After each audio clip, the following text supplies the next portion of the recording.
55 साल तक तो एक ही पार्टी राज करने को मौका मिलो, एक ही खानदान है, नेहरू गांधी खानदान। लेकिन यह देश की धरती अनेक समय पर ऐसा फैसला करा।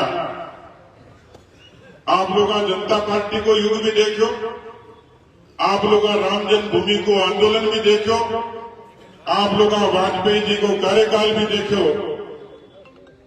हिंदुस्तान के लोकतंत्र की ताकत है कि यदि यह जनता जाग जाए तो यह जनता जाति पाति छोड़ के 36 कौम सनातन समग्र हिंदू समाज के सागे खड़ी होके इतनो बड़ो जनजुआर पैदा करे कि एक चाय बेचनियों, एक सामान्य परिवार को चाय बेचनियों नरेंद्र मोदी दुनिया के सबसे बड़े लोकतंत्र को प्रधानमंत्री बन गया या 36 कौम के लोकतंत्र की ताकत। और वो प्रधानमंत्री बनने के बाद देश में नरेंद्र की जरूरत यो खाली नारो नहीं है। आप खेत में बैठो, गांव में बैठो, शहर में खड़े हो, कोई आम आदमी बता सके कि पिछले 10 वर्षों के बाद, नहीं तो पैसे पहले का 10 वर्ष का कालखंड भी देखो मनमोहन सिंह जी की सरकार को, और बहुत दूर जाने की जरूरत ही नहीं। मैं यदि आपने पूछो और जानकारी नहीं है तो जानकारी कर लियो, 100 वर्षों में सबसे बड़ी महामारी आई कोरोना, सबसे बड़ी महामारी। और दुनिया के जगह मजबूत देश है वह मीटिंग करी कि कोरोना के अंदर सबसे ज्यादा खतरनाक स्थिति कोई नहीं रहेगी, कोई देश बर्बाद होगा, वह देश को नाम हिंदुस्तान होगा। बहुत पुरानी बात होनी है, आज तो सड़कों पर पट्टी को नहीं, ग्राहक में ताला को नहीं, और दुनिया के सामने कोरोना की लड़ाई में लड़के और हिंदुस्तान के 140 करोड़ लोगों ने जिंदगी देने को काम कोई करो तो चाय बेचने वाले प्रधानमंत्री नरेंद्र मोदी करे, नहीं तो बिखर जाता है तो बड़ा देश। जो लोग देश में नरेंद्र की बात करें, जो लोग खेती और किसानी की बात करें, इतना ही समझ लियो, बड़े लंबी आंकड़ा की बात तो नहीं करूंगा, लेकिन आज से पहले हिंदुस्तान की जितनी सरकार आई, हिंदुस्तान की खेती को बजट हो तो 25,000 करोड़। कितना कोई 50 का आज कितना है? 50 का कोई? आज हिंदुस्तान की खेती का बजट है 1.25 लाख करोड़ रुपया, 1.25 लाख करोड़।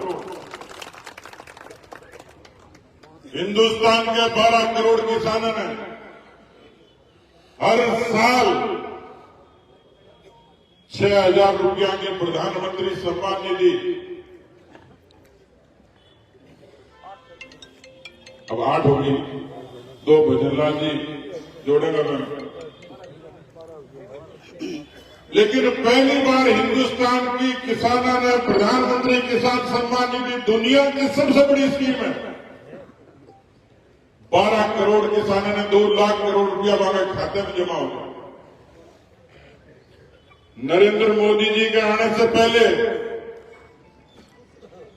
हिंदुस्तान में 54 करोड़ खाता और 50 करोड़ बैंक का खाता मोदी जी के आने के बाद 10 साल में खुले।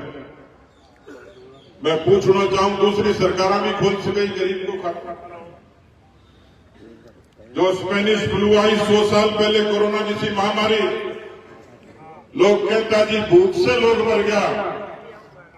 आज मेरो दाव है, दुनिया ताजुब करे, हिंदुस्तान के 80 करोड़ लोगों ने आज तक भी प्रधानमंत्री गरीब कल्याण अन्न योजना को राशन देने को कोई काम करे और लोगों की जिंदगी बचाने को काम करे तो नरेंद्र मोदी जी करे। आज अंतर्राष्ट्रीय महिला दिवस है,